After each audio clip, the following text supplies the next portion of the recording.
녹음 19 우찌무라 간조 전집 제7권 제1부 기독교 19번째 녹음입니다.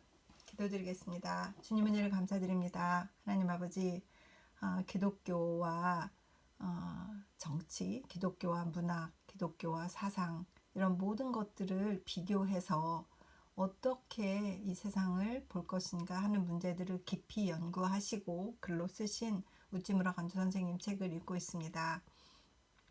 리딩을 통하여서 얻어야 될 것과 또 추구해야 될 것과 스스로 바꾸어야 될 것들을 찾아내고 정리해서 믿음이 성장하는 계기가 되었으면 좋겠다는 바람을 가지고 있습니다. 주님 도와주시어서 깊이 생각할 수 있도록 도와주시옵소서.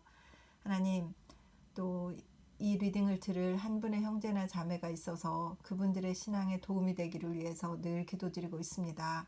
듣는 분들이 그들의 질문에 대답이 되며 그들의 방향을 찾아나가며 삶의 기쁨을 누릴 수 있도록 인도하여 주시옵시고, 그것을 위해서 제가 잘 읽을 수 있도록 주님 리딩을 잘하는 축복을 더하여 주시옵시고 은혜를 베풀어 주시옵소서. 감사드리며 고맙고 고마우신 우리 주 그리스도 예수님 이름 받들어 기도드립니다. 아멘. 오늘은 기독교와 법률 문제입니다. 가시화기 성서연구회에 출석하는 법과 대학생들에게 말하기 위하여 초안한 것이다. 이렇게 되어 있네요. 읽겠습니다. 나는 법률에는 문외한이다. 그러므로 나는 법률에 관해서 이야기할 자격이 없는 사람이다. 그러나 법률은 인간에게 꼭 필요한 것들 가운데 하나다. 그러므로 나도 역시 인간인 이상 법률과 관계를 갖지 않을래야 않을 수 없다.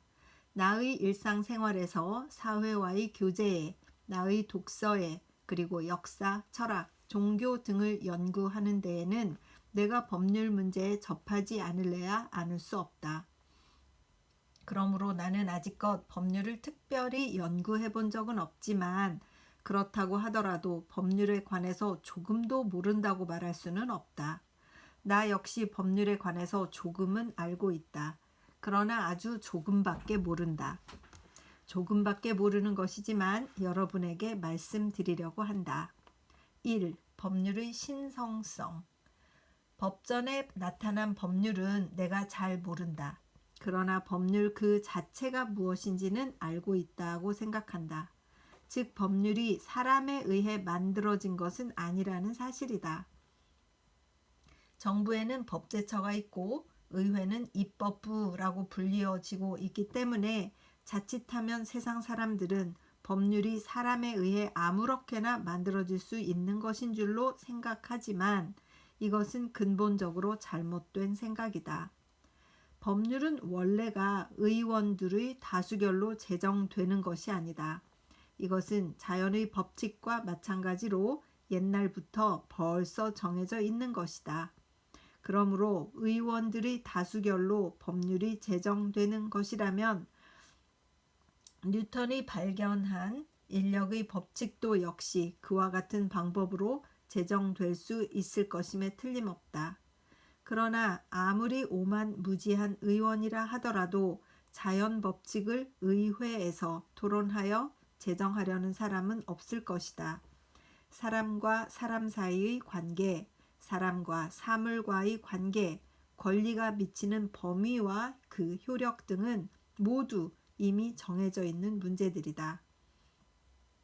사람은 다만 연구해서 이를 발견만 하면 된다. 옹기종기 모여 앉아서 짜낼 필요는 없다. 이것을 알 때 비로소 법률이 얼마나 신성한 것인가를 알 수 있게 된다.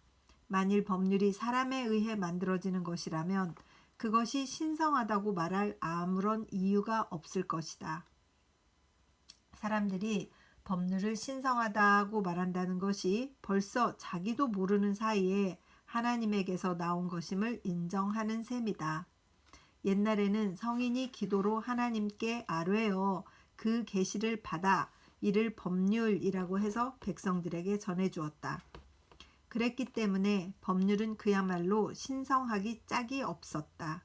그러나 오늘날에는 전혀 그와는 딴판이다. 법률을 제정하는 사람은 하나님의 사람인 모세 같은 사람이 아니라 성서가 말하는 벨리알의 아들들, 즉 잡류들, 신명기 13장 13절, 사사기 19장 22절 등 참조이다. 즉 술 마시는데 용감하고 독한 술을 마시는 데에만 사나이다운 사람들이다. 이런 사람들이 기도도 하지 않고 성서도 펼쳐보지 않고 마냥 큰 소리나 지르면서 어지러운 술상을 마주하여 만들어내는 법률이기 때문에 그런 법률이 신성할 이유는 하나도 없다. 법률이 반드시 억조 인민의 생사회복에 관련이 있는 것이기 때문에 신중하게 토론되어야 한다는 것만은 아니다. 법률은 우주 만물을 주재하시는 거룩하신 분의 뜻이기 때문에 이를 전하는 이가 경건하게 다루어야 된다는 것이다. 법률이 무엇인지만 제대로 알면 의회는 정말로 교회로 바뀌고 의사당은 성전으로 바뀔 것이다. 법률이 신성한 것임을 모르는 데서 오는 신성이란 법률이 신성한 것임을 모르는 데서 또는 신성이란 무엇인지를 깨닫지 못하는 데서 소위 정치운동이라는 것이 벌어지고 따라서 인간의 세력으로 우주의 법칙을 변화시켜 보겠다는 하나님을 모독하는 죄를 범하게 되는 것이다. 이러한 법률의 근본 문제를 모르면 다른 문제는 죄다 알고 있다 하더라도 법률에 관한 지식은 하나도 없는 거나 다름없다고 나는 생각한다. 율법도 거룩하며 계명도 거룩하며 의로우며 선하도다. 로마서 7장 12절 라고 하는 사도 바울의 말은 비단 모세의 율법의 경우뿐만 아니라 모든 법률에도 해당된다. 신앙의 입장에서 말하면 법률은 법조문에 나타난 하나님의 뜻이다. 과학적인 말로 하면 법률은 사람과 사람 사이에 성립되는 자연 법칙이다. 양자 중 어느 편에 입각해서 보더라도 법률이 그때 편의에 따라서 만들어지는 것이 아닌 것만은 확실하다. 이렇게 보면 법률이란 수학 같은 엄밀한 과학임을 알 수 있다. 그와 동시에 또한 신학 같은 신성한 연구임을 알 수 있다. 법률은 세상의 경박한 제사가 장난삼아 배우는 것이 아니다. 나라를 염려하고 동포를 생각하는 인사가 경건하고 성실한 마음으로 연구해야 할 학문이다. 2. 법률의 목적. 법률은 신성하다. 그러나 법률은 자기를 목적으로 하는 것이 아니다. 법률의 목적은 법률 밖에 있다. 도덕에 있다. 종교에 있다. 법률의 목적은 법률 없는 사회, 법률을 필요로 하지 않는 국가를 만드는 데 있다. 법률은 세례 요한이다. 이것은 주님의 길을 예비하고 주님이 다니실 길을 곧게 하라고 광야에서 외치는 사람의 소리다. 이것은 좋은 열매를 맺지 않는 나무는 찍어서 불에 던지기 위하여 나무 뿌리에 놓여진 도끼다. 마태복음 3장. 심판하는 조문이다. 죽이는 검이다. 사르는 불이다. 용서하는 복음이 아니다. 살리는 은혜가 아니다. 내리는 성령의 단비가 아니다. 법률은 복음의 선구자다. 그것도 없어서는 안 될 선구자다. 법률은 복음을 세상에 소개하는데 꼭 필요하다. 그 목적은 곽청에 있다. 덕을 세우는 데 있는 게 아니다. 자신을 쓰라리고 아프게 갈고 닦는 겸손한 자리에 놓음으로써 세상을 구원하는 큰 일을 돕는 데 그 목적이 있다. 이러한 선구적인 준비 작업을 하는 것이 법률의 목적임을 잘 모르면 법률은 스스로 그 존귀성을 손상케 된다. 군비가 평화를 목적으로 삼지 않고 군비 자체를 목적으로 삼을 때 이로 인해서 나라가 멸망하게 되듯이 법률도 역시 그것이 가져다 줄 복음을 목적으로 삼지 아니하고 법률 자체를 목적으로 삼을 때 국민은 이로 인해 손해를 입고 사회는 이로 인해 해독을 입게 된다. 법 자체를 위한 법만큼 싫은 것은 없다. 이것 때문에 자유가 속박을 당하고 이것 때문에 발전이 저지된다. 온 세상 사람들이 무엇보다도 싫어하는 압제라는 것이 바로 자신의 목적을 잊어버린 법률을 지키라고 강권하는 행위다. 법률은 이러한 성질의 것이기 때문에 법률을 그것 자체만 연구해 가지고는 도저히 모른다. 법률은 그 목적인 공도와 공의와 인애와 화평이 무엇인지를 알아야 비로소 똑똑하게 알 수 있다. 그런데 내가 아는 범위 내에서는 대법률가라고 불리워지는 사람들이 모두 높은 도덕과 깊은 신앙을 가진 사람들이었다. 다시 말하면 거의 법률의 범주를 벗어나 성직자에게 비길 만한 자리에 오른 사람들이었다. 도를 목적으로 삼고 법은 수단으로 삼은 사람들이었다. 법정에 서서 법조문에 비추어 판결하기보다는 오히려 양심에 호소한 사람들이었다. 그런데 이러한 사람들이 가장 법률을 잘 이해하고 잘 행하는 사람들이다. 그와는 반대로 법밖에는 모르고 법으로만 다스리려 드는 사람은 사실은 가장 법에 어두운 사람들이다. 일찍이 미국의 유명한 법률가였던 루퍼스 쇼트는 그의 법률 사무소에 그리스어 신약 성서 밖에는 아무 법률 서적도 갖추어 두지 않았다고 하는 말을 들었다. 그런데 하루는 그의 친구가 사무실로 그를 찾아와서 그의 책상에 성서 밖에는 아무 법률 서적도 없는 것을 보고 깜짝 놀라 말하기를 법률가의 사무실에 그리스어 성서밖에 아무런 책도 없다니 하고 감탄하였다. 이때 쇼트는 조용히 대답하기를 자네는 모르는가? 영, 미 두 나라의 법률은 이 책 한 권 속에 다 들어있다는 사실을 하고 말하였다. 그렇다. 이런 법률가는 법정에서 변호도 채 다 하기 전에 재판관이 울고 배심원이 감동하니 법정은 마치 교회의 분위기같이 되어서 마침내 온 법정이 감형과 사면 쪽으로 기울었다고 하는 사실은 조금도 이상할 것이 없다. 냉철한 두뇌의 소유자만이 좋은 법률가가 되는 것은 결코 아니다. 그에게는 피와 눈물이 있어야 된다. 원래가 법률은 양심의 문제다. 그리고 양심은 사람의 마음속에 울려오는 하나님의 음성이다. 법률은 종교의 빛을 받지 않고는 깨달을 수도 없고 실천할 수는 더욱 없는 것이라고 나는 생각한다. 3. 법률의 아름다움. 법률의 목적은 복음을 소개하고 인도를 향상시키는 데 있다. 이런 목적을 지니고 있는 법률은 그 자신이 이상으로 삼고 있는 곳을 향해 나아가야 한다. 복음이 주장하는 것은 다름 아닌 공평이다. 외모로 보시지 않고 각 사람의 행위대로 판단하시는 자를 너희가 아버지라 부른즉 베드로전서 1장 17절. 그러므로 법률도 역시 이에 준해서 제정되어야 하며 이에 따라서 시행되어야 한다. 여호와께서 내게 구하시는 것이 오직 공의를 행하며 인자를 사랑하며 겸손히 내 하나님과 함께 행하는 것이 아니냐. 미가서 6장 8절. 그러므로 법률도 역시 이에 준해서 강포한 자를 꺾고 약하고 억눌린 자를 도와서 이 세상을 변화시켜 강한 자가 악을 행하기 어렵고 약한 자가 선을 행하기가 쉬운 곳으로 만들어야 한다.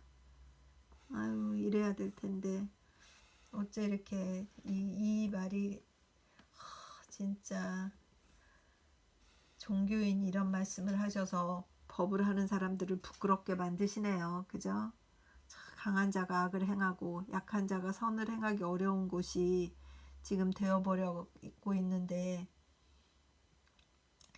공의를 사랑하고 인자를 사랑해서 겸손하게 하나님과 행하며 강한 자가 악을 행하기 어렵고 약한 자가 선을 행하기 쉬운 곳으로 만들려고 하는 귀한 목적을 가지고 법률을 만드는 분들이 많이 있어야만 정말 이 세상이 살만한 곳이 되겠구나 이런 생각이 듭니다. 계속 읽겠습니다. 복음은 투쟁을 싫어하고 평화를 사랑한다. 화평케 하는 자는 복이 있나니 저희가 하나님의 아들이라 일컬음을 받을 것이며. 마태복음 5장 9절. 그러므로 법률도 역시 투쟁이란 화근을 뿌리 뽑고 평화의 복지 증진에 노력하여야 한다. 법률 역시 그 나름대로 이 세상을 변화시켜 그리스도의 나라로 만들 수가 있다. 즉 하나님의 뜻을 인간의 법률로 바꾸어 놓을 수가 있다. 법률의 아름다움이 바로 이 점에 있다고 나는 생각한다. 법률에도 역시 이러한 적극적인 면이 있다. 법률은 단지 재판만 하는 것이 아니라 화친을 위한 것이기도 하다. 투쟁의 제거, elimination, 임과 동시에 평화의 도입, introduction 이기도 하다. 단순히 법정의 소송에서 이길 것만을 목적으로 삼고 법률을 배우는 사람은 아직도 법률의 선함과 아름다움을 모르는 사람이다. 법률은 그 건설적인 면에서 볼 때 참으로 큰 자선 사업이다. 세상이 오늘날과 같이 진보하게 된 큰 원인 가운데 하나는 확실히 사람을 사랑하는 정신에 자극을 받은 법률에 있다. 이러한 사랑의 법률로 말미암아 많은 비인도적 악습이 사라져버렸다. 한때 로마에서 성행한 맹수와 결투하던 야만적 습관이 이렇게 하여 폐지되었다. 노예제도 역시 이렇게 하여 폐지되었다. 구미 각국에서의 공창 같은 악습도 역시 이렇게 하여 폐지되었던 것이다. 참으로 인류의 진전은 어느 면에 있어서는 법률의 진전이라 해도 과언이 아니다. 진보가 법률로 제정되어지기까지는 확정된 진보가 아니다. 법률은 진보를 재촉하고 또한 이를 확정시킨다. 무력으로서가 아니라 법으로서 정의가 승리하였을 때 정의는 최후의 승리를 거두는 셈이 된다. 그러므로 위대한 입법자나 위대한 법 철학자들은 모두 인류의 큰 은인들이다. 그리스에서는 리쿠르고스, 유대에서는 모세, 로마에서는 유스티니아누스, 영국에서는 알프렛 대왕, 네덜란드에서는 그로티우스, 프랑스에서는 몽테스큐. 이런 이들은 모두 법률가이자 동시에 또한 위대한 인도주의자들이다. 그들의 공적은 위대한 군인의 그것보다 훨씬 위대하며 훨씬 영구적이다. 세상에 군인을 위해 세워진 동상은 많고 법률가를 위해 세워진 비석이 적지만 그러나 건국 안보의 공로는 오히려 후자에게 돌려져야 한다. 전자에게 돌려져서는 안 된다. 4. 모세율법. 나는 여러분이 법률을 연구함에 있어서 모세의 율법을 무시하지 말아주기 바란다. 모세의 율법은 법률 가운데서도 가장 오래된 것 가운데 하나이며 또한 완전에 가까운 것이다. 리쿠르고스가 스파르타인에게 헌법을 주기 500년 전, 로물루스가 로마에서 왕이 되기 400년 전에 이미 유대인은 모세를 통해 가장 인도적인 법률을 갖게 되었던 것이다. 현대 법학자들의 눈으로 보면 모세의 율법 가운데서 많은 결점을 발견하게 되겠지만 그러나 지금으로부터 자그마치 3500년 전에 벌써 그런 인도주의적인 법률이 세상에 나타났다는 것을 알 때 20세기의 문명이라 하더라도 그다지 많이 진보했다고 자랑하지는 못하리라고 생각한다. 구약 성서 중의 신명기에 기록되어 있는 모세의 율법을 보면 그것이 얼마나 인도에 바탕을 두었고 인애의 진리 위에 서 있는가를 알 수 있다. 여기 그 예를 몇 가지 들어보면 너희가 너희 형제 중에 송사를 들을 때에 양방 간에 공정히 판결할 것이며 그들 중의 타국인에게도 그리할 것이라. 재판은 하나님께 속한 것인즉 너희는 재판의 외모를 보지 말고 귀천을 일반으로 듣고 사람의 낯을 두려워 말 것이며. 신명기 1장 16절에서 17절. 진짜 너무 멋있습니다. 너무 멋있습니다. 한국의 법률가들이 정말 들어야 될 이야기이고, 그 김학의 사건 그거 종결되었다잖아요. 공소시효가 지나서 그 억울하게 거기서 당했던 여성은 그 권력 때문에 공정한 판결을 받지 못한 거잖아요.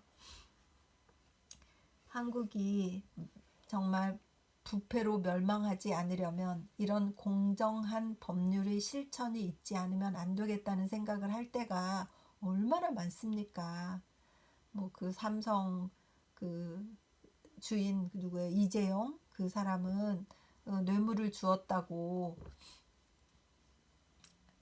뭐 박근혜 대통령한테 뭐 뇌물 주었대나 그래가지고 감옥 갔대잖아요. 근데 박근혜 대통령은 그 뇌물 받고 뭐 국정을 잘못했다고 뭐 30년인가 뭐 받았다는데 이 사람은 뭐 10분의 1도 안 받았다면서요. 그 재판이 그렇게 귀천 돈이 있는 사람 이것 때문에 기울어져서 그렇게 판결을 하니 한국에 무슨 공정한 그 법률이 있다고 누가 따르겠습니까? 진짜 하나님의 법이 너무 멋있습니다. 계속 읽겠습니다. 이것보다 더 적절하게 재판관에게 타의를 말은 없을 것이다. 특히 재판은 하나님의 일이다 라고 한 말은 재판의 본질을 꿰뚫은 말이다. 재판은 단순히 국가 사회의 일만은 아니다. 생명과 재산을 보호하는 데에만 그치는 것이 아니다. 하나님의 일이다. 공도를 보전하는 일이다. 이것이 해이해지면 사회는 밑바닥에서부터 흔들리고 만다. 재판관은 예언자나 다름없는 중대한 직분을 하나님께로부터 위임받은 사람들이다. 아비는 그 자식들을 인하여 죽임을 당치 않을 것이요 자식들은 그 아비를 인하여 죽임을 당치 않을 것이라. 각 사람은 자기 죄에 죽임을 당할 것이니라. 신명기 24장 16절. 이것은 오늘날의 법률로 보면 지극히 당연한 것이다. 그러나 지금으로부터 3500년 전의 법률이었다는 점을 감안하면 정말 놀랄 만한 일임을 알 수 있다. 우리나라에서도 독구가와 시대에 이르기까지 삼족의 멸주, 즉 죄지은 사람 자신만 죽이는 것이 아니라 그 사람의 삼족까지 잡아다가 처참하게 죽이는 형벌이 행하여졌었다. 한국도 그랬잖아요. 아주 그냥 가혹하게 그 뿌리를 다 뽑아버리는 그런 벌을 주었잖아요. 그죠? 유대인을 제외해 놓고는 거의 근대에 와서야 죄 지은 범인 자신에게만 형벌을 국한시킨다는 법이 시행되었다. 노중에서 나무에나 땅에 있는 새의 보금자리에 새 새끼나 알이 있고 어미새가 그 새끼나 알을 품은 것을 만나거든 그 어미새와 새끼를 아울러 취하지 말고 어미는 반드시 놓아줄 것이요 새끼는 취하여도 가하니 그리하면 내가 복을 누리고 장수하리라. 신명기 22장 6절에서 7절. 조류보호법이다. 아마 이것이 이 법안의 효시라고 생각된다. 조류를 그 둥지에서 잡지 말아라. 그러나 만일 부득이한 경우에는 어미새는 놓아주고 새끼만을 잡음으로 번식할 여지를 남겨두라는 것이다. 정적으로도 두텁고 지적으로도 깊이 있는 인정과 자연의 양면을 잘 터득한 법률이다. 사람이 새로이 아내를 취하였거든 그를 군대로 내어보내지 말 것이요 무슨 직무든지 그에게 맡기지 말 것이며 그는 1년 동안 집에서 한가히 거하여 그 취한 아내를 즐겁게 할지니라. 신명기 24장 5절. 나약하다면 나약하다. 그러나 대입법자가 제정한 법률치고는 그 속에 따스한 인정이 깃들고 있음을 느낄 수 있다. 국가의 기초는 가정이다. 가정을 튼튼히 하고 따스하게 하는 것이 국가 건설에 크게 이바지하는 일이 된다. 신부를 기쁘게 해주기 위해서 1년 동안이라는 휴가를 신랑에게 주라는 법률이다. 이렇게 함으로써 그는 참된 용사가 되고 그녀는 참된 현부가 될 수 있다. 신부를 노예와 같이 부려만 먹고 이를 즐겁게 해주는 것을 나약한 행위로 간주하는 나라에서는 가정의 행복을 찾아보기 어렵다. 한국도 옛날에 며느리 얻으면 막 그날부터 시어머니가 막 밥 차려 와라 막 이래가지고 남편한테서 막 떼어놓고 같이 잠도 못 자게 하고 막 그랬다고 그런 소리 많잖아요. 진짜 근데 저도 저 신명기 24장 5절 읽으면서 참 하나님께서 정말 인간의 그 일거수일투족을 다 주관하시는구나 그런 생각을 했었던 적이 있는데 우지무라 간수 선생님도 그렇게 그것이 가정을 지키는 그런 법이었다라고 이렇게 말씀을 하시니까 그래서 가정이 또 그 후에 기초가 되고 그 1년의 기간 동안에 자녀를 낳아서 또 가족을 또 확장시키고 이루고 이렇게 했겠구나 라는 생각이 들어서 참 아름다운 법이로구나 이런 생각이 듭니다. 계속 읽겠습니다. 따라서 국력이 근본적으로 고갈할 수밖에 없게 될 것이다. 한국에서도 어머니들이 얼마나 피곤했어요. 행복하지 않으니까 그 가정이 행복하지가 않았던 거지. 곡식 떠는 소의 입에 망을 씌우지 말지니라. 신명기 25장 4절.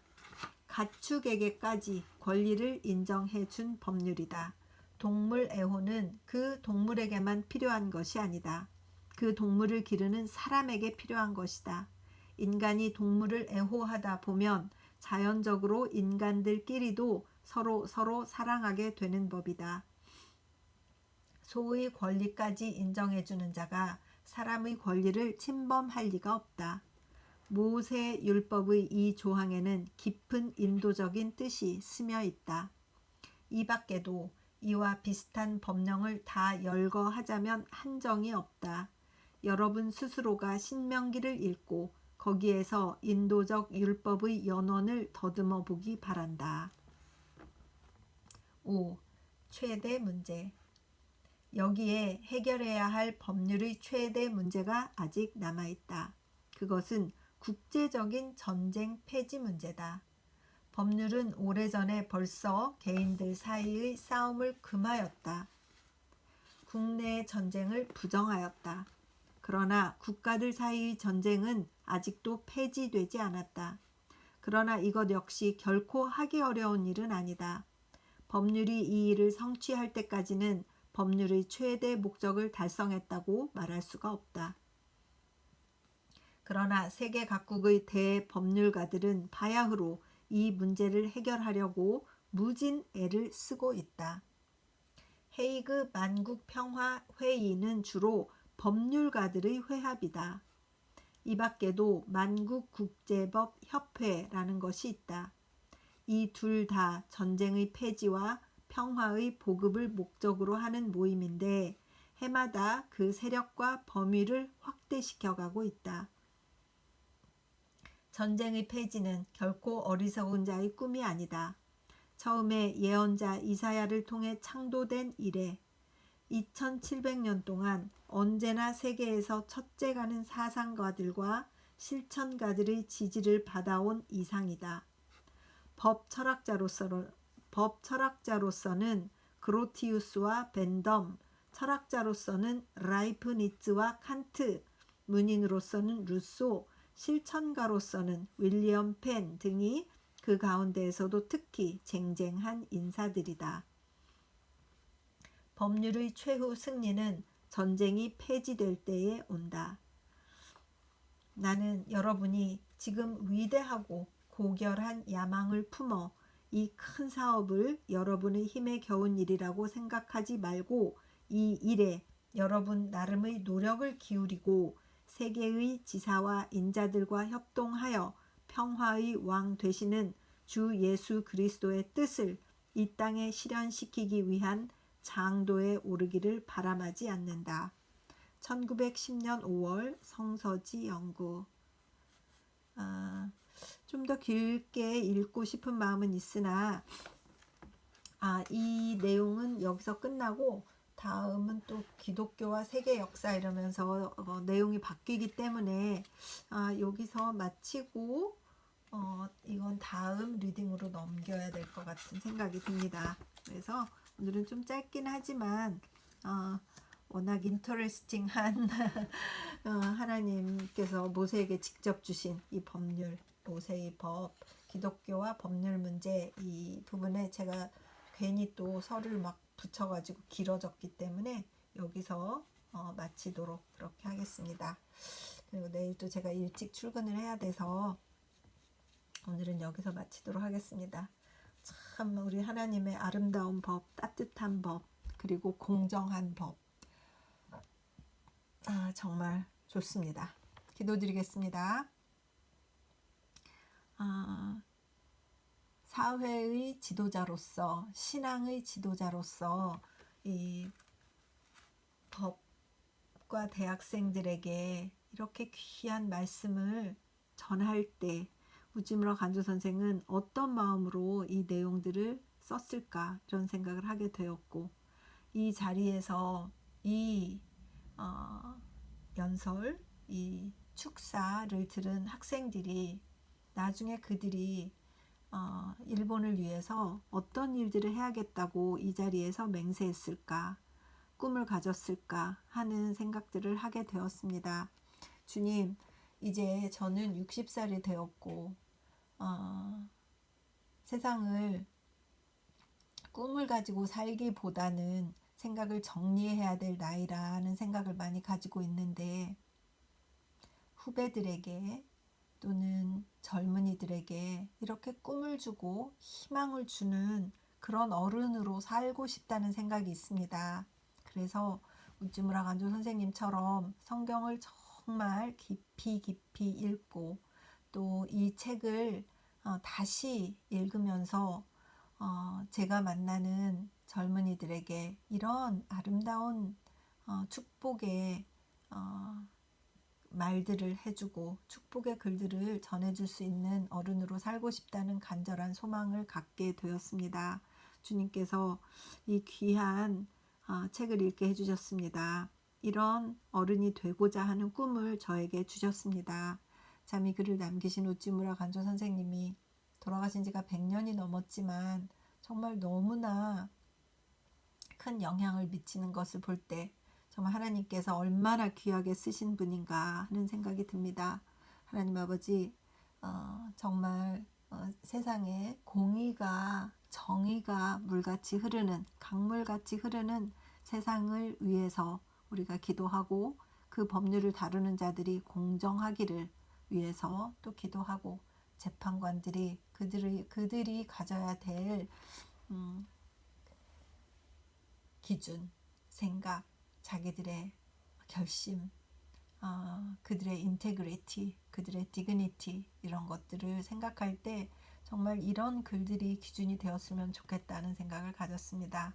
이 리딩을 듣는 형제나 자매가 있어서 혹시 그분들이 젊은이들이라면 자신들이 나아가야 될 길, 자신들이 전공해야 될 분야를 생각할 때 성경을 기준으로 정말 꿈을 가지고 큰 꿈을 향해서 나가는 그런 분들이었으면 좋겠다는 생각을 갖고, 또 그렇지 않고 연세가 있으신 분들이라면 젊은이들에게 저처럼 이런 생각을 나눌 수 있는 마음을 가질 수 있도록 주님 그들에게도 깊은 마음을 허락하여 주시옵소서. 리딩을 할 수 있도록 늘 환경을 허락하시고 읽고 싶은 마음을 주시고 지도하시고 인도하시는 거룩하고 거룩하신 우리 주 그리스도 예수님 이름 받들어 간절히 기도드립니다. 아멘. 사랑하고 축복합니다.